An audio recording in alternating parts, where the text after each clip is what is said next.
Welcome to the Shiva institute of advance mobile laptop LCD LED repairing. आज मेरे पास del का एक लैपटॉप आया है जो कि कंप्लीट डेड है और इसके अंदर हमने पाया है कि जो इसकी वोल्टिंग वाली लाइन है उसमें शॉर्टिंग है। तो आज मैं इसको एक्सप्लेन करूंगा और इसको रिपेयर करूंगा। तो जितने भी बिगनर स्टूडेंट हैं चैनल को जल्दी से जल्दी सब्सक्राइब कीजिए और ज़्यादा से ज़्यादा लोगों में शेयर कीजिए ताकि उनको भी सीखने को मिले। अगर आप लैपटॉप रिपेयरिंग चिप लेवल पर सीखते हैं तो आप अपने लिए 1000 रुपये से 2000 रुपये प्रतिदिन कमा सकते हैं और जैसे जैसे आपकी प्रैक्टिस बढ़ेगी आप और भी अच्छी इनकम कर पाएंगे। क्योंकि अभी मार्केट में गेमिंग सीरीज के लैपटॉप आ रहे हैं और वो काफ़ी कॉस्टली होने के कारण उनमें जो रिपेयरिंग का जो अमाउंट है वो भी बहुत अच्छा मिलने वाला है। तो आप देखेंगे यहाँ पे मेरे पास एक डेल का बोर्ड है और अगर मैं बोर्ड के पार्ट नंबर को आपको शो कराऊँ तो आप देखेंगे यहाँ पे बोर्ड का पार्ट नंबर है LA-9104P। और यहाँ पे जब मैं इसको डीसी पावर सप्लाई से कनेक्ट करता हूँ तो मेरी मशीन में क्या रिस्पॉन्स होता है वो बताऊँगा। तो सबसे पहले मैं आपको बताता हूँ ये मेरी डीसी पावर सप्लाई है। किसी भी लैपटॉप को ऑन करने के लिए हम 18.5 से 20 वोल्ट के आसपास देते हैं और आप देखेंगे वोल्टेज लिखा है। यहाँ पे आप देखेंगे ए लिखा है, ए से मतलब होता है एम्पियर। और आप देखेंगे अभी ये 00 है, अभी मैंने लैपटॉप से कनेक्ट नहीं किया है। तो इस डीसी पावर सप्लाई को देख के हम कुछ चीज़ मेजर कर पाते हैं। जैसे मान लीजिए अगर मैंने डीसी पावर सप्लाई को लैपटॉप से कनेक्ट किया और 19 की जगह यहाँ पे 3, 4, 5 आ जाता है और एम्पियर हाई हो जाता है यानी कि 5 एम्पियर आ रहा है तो और यहाँ रेड लाइट जल रही है, इसका मतलब है कि मेरे लैपटॉप में वोल्टिन की लाइन में शॉर्टिंग है।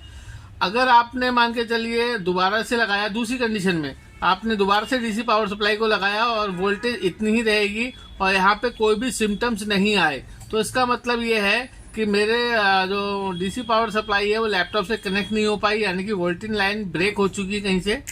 और अगर मान के चलिए आपका एम्पियर मतलब 300 350 आ जाता है तो मतलब लोड ज़्यादा ले रहा है बिना ऑन किए तो सिस्टम में हमारा जो सेकेंडरी लाइन है उसमें प्रॉब्लम हो सकती है।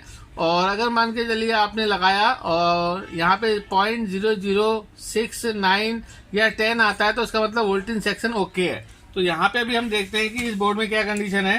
तो देखिए जैसे ही मैं इसको कनेक्ट करता हूँ तो आप देखेंगे यहाँ पे वोल्टेज बैठ गई है और एम्पियर हाई हो गए, रेड लाइट जल गई। मैं इसको निकाल देता हूँ तो इस सिम्टम्स को देख के मुझे आइडिया आ गया है कि मेरे बोर्ड में वोल्टेज की लाइन में शॉर्टिंग है। तो इसके लिए मैं मल्टीमीटर से इसको चेक करूंगा और मल्टीमीटर को मैं वी पॉइंट पर ले लेता हूँ। तो देखिए सबसे पहले आपने मल्टीमीटर को चेक करना है और एक तार को आपने ग्राउंड में रखना है और बोर्ड में आपने फाइंड करना है जहाँ पे हमारा ये डीसी कनेक्टर है। इसके ट्रैक में आपको 2 मॉसफेट देखने को मिलेंगे।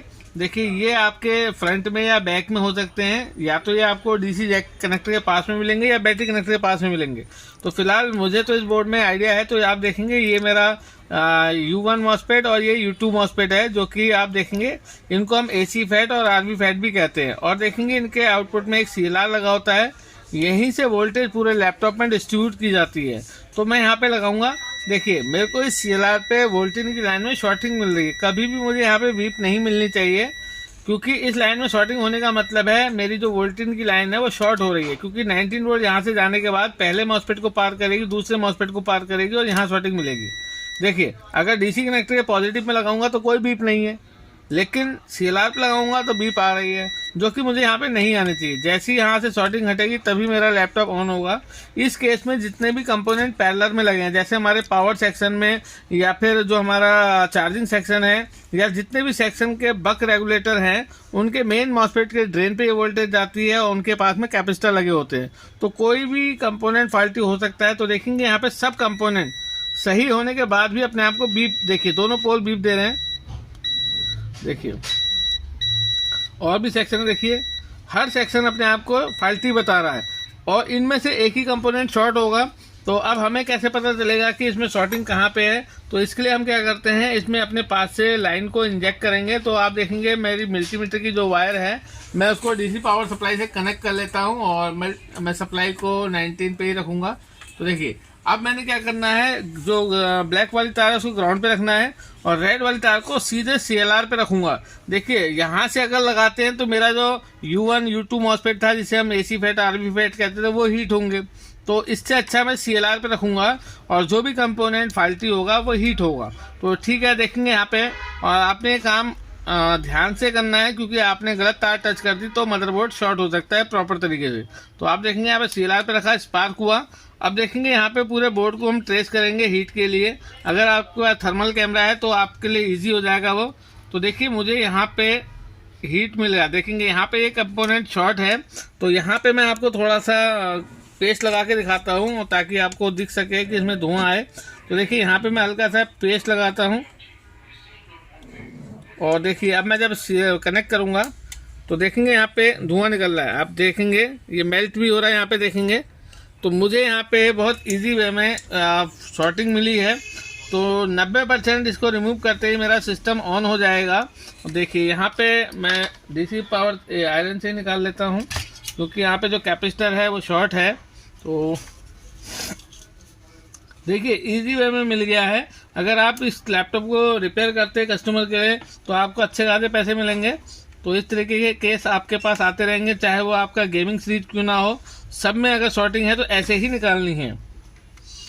तो देखिए यहाँ से देखिए मैंने निकाल लिया है। देखिए ये अलग कर लिया है। अभी मैं चेक करूँगा। देखिए ये निकल गया। अभी देखेंगे, देखिए अभी मैं मल्टीमीटर से दोबारा चेक करता हूं और आपको दिखाता हूं कि क्या CLR पे शॉर्टिंग अभी भी है या गई। देखिए अगर चले गई तो मेरे लिए बहुत अच्छी बात है ये। देखिए मीटर चेक कर लिया, मीटर बीप दे रहा है और ये रहा मेरा CLR। देखिए यहाँ पे अभी भी बीप आ रही है, इसका मतलब शॉर्टिंग अभी भी है। तो शॉर्टिंग चेक करेंगे। यहाँ पे दोबारा से मैं सप्लाई को इंजेक्ट करता हूँ। वैसे अधिकतर टाइम क्या होता है, एक ही कंपोनेंट फाल्टी निकलता है। तो हो सकता है कि यहाँ पे जो मेन मॉसफेट है वो शॉर्ट हो गया हो। तो फिर से मैं लाइन को इंजेक्ट करता हूँ। शॉर्टिंग यहीं कहीं होनी चाहिए। देखिए यहाँ पे मुझे हीट नहीं मिल रही है। देखिए यहाँ पे ये कैपेसिटर भी शॉर्ट है। तो यहाँ पे मैं आपको फिर से दिखाता हूँ, पेस्ट लगाता हूँ यहाँ पे। देखिए थोड़ा सा जूम करके, आप थोड़ा सा पास करके जूम करके दिखाएं। अभी पेस्ट जो है प्रॉपर है। जैसी सप्लाई लगाऊंगा मैं तो ये मेल्ट होगा। आप ध्यान से देखेंगे यहाँ पे ये पिघल गया। देखिए इधर वाला देखिए धुआं भी निकल रहा है। तो यहाँ पे ये कैपेसिटर को भी हम निकाल लेते हैं। देखिए दो कंपोनेंट एक साथ फाल्टी निकले। देखिए ये मैंने निकाल दिया है। और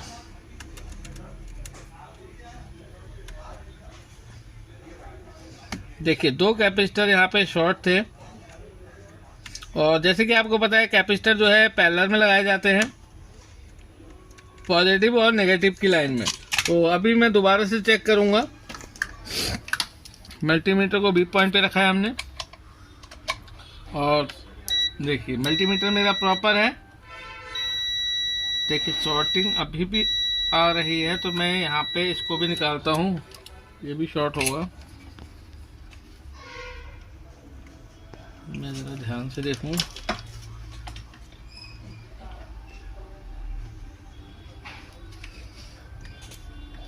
इसे भी निकाल देते हैं क्योंकि यहाँ पे जो कंपोनेंट की हालत है वो अच्छी नहीं है। तो यही एरिया दोनों हीट दे रहे थे। अब चेक करते हैं।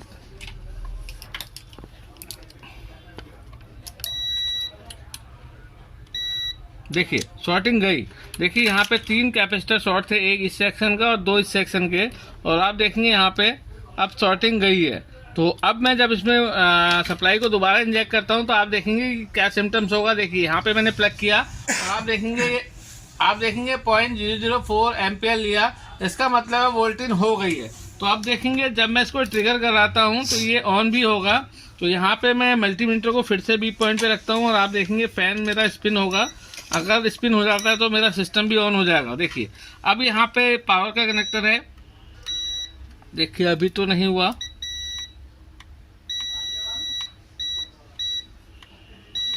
देखिए यहाँ पे मेरा फैन स्पिन हो गया है और साथ के साथ आप देखेंगे 0.892 एम्पियर इसने ले लिया। इसका मतलब है कि सिस्टम मेरा ऑन हो गया है और डिस्प्ले भी आ गई है। तो डिस्प्ले के लिए कंफर्म करने के लिए मैं मशीन से कनेक्ट कर लेता हूँ। तो आप देखेंगे यहाँ पे मेरे पास मशीन है। तो इस तरीके से आप अपने लिए अच्छी अर्निंग कर सकते हैं। तो यहाँ पे मैं केवल डिस्प्ले केबल को लगाऊंगा डिस्प्ले देखने के लिए, फिर मैं बाद में इसको प्रॉपर तरीके से पैक करूँगा। तो अगर आप लैपटॉप रिपेयरिंग चिप लेवल पे सीखना चाहते हैं तो हमारे ऑनलाइन कोर्स से जुड़ सकते हैं या फिर ऑफलाइन कोर्स से जुड़ सकते हैं। अगर आपको ऑनलाइन जुड़ना है तो आप मुझे व्हाट्सएप कर दें और प्ले स्टोर में मेरा शिवा ट्रेनिंग इंस्टीट्यूट के नाम से एप्लीकेशन है, उसको आप डाउनलोड कर सकते हैं। देखिए यहाँ पे मैंने फिक्स कर लिया है और ऑफलाइन में आप हमारे साथ बैठ सकते हैं और यहाँ पे हम आपको कंप्लीट लैपटॉप रिपेयर करके दिखाएंगे। देखिए यहाँ पे डीसी लगा लिया हमने और दोबारा से इसको हम ट्रिगर करेंगे और देखते हैं कि क्या डिस्प्ले आई, क्योंकि जब तक डिस्प्ले नहीं आती है तब तक कंफर्म नहीं होता। वैसे तो डिस्प्ले आ गई है, देखिए ऑन हो गया है, देखते हैं। देखिए डिस्प्ले भी आ गया, देखिए डेल आ गया है। और यहाँ पे इस लैपटॉप के अंदर केवल वोल्टिन की लाइन में शॉर्टिंग थी और कितने इजी वे में हमने इसको रिपेयर किया। तो आप भी इस काम को सीखिए, छोटा कोर्स बड़ी कामयाबी। पूरा वीडियो देखने थैंक यू, धन्यवाद।